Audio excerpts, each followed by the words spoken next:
প্রাণীদের বিনামূল্যে চিকিৎসা সেবায় ফ্রি অ্যানিমাল ক্লিনিক উদ্বোধন করেছেন BNP chairman Tarique Rahman. Bangladesh animal welfare association বাওয়া এর উদ্যোগে দুপুরে বনানীতে প্রতিষ্ঠানটির উদ্বোধন করেন তিনি। এ সময় ক্লিনিকটির কার্যক্রমও পরিদর্শন করেন তারেক রহমান। এর আগে প্রাণী চিকিৎসায় বিনামূল্যে অ্যাম্বুলেন্স সেবা চালু করেন তিনি।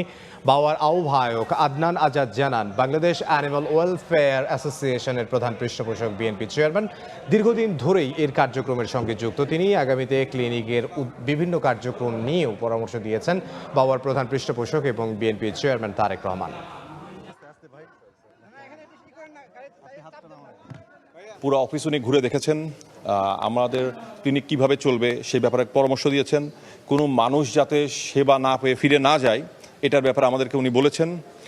ক্লিনিকটা সামনের দিকে কিভাবে ভালোভাবে কাজ করবে, মানুষকে সেবা দিতে পারবো, প্রাণীদের সেবা দিতে পারবো, এই ব্যাপারে উনি কিছু দিক নির্দেশনা দিয়েছেন।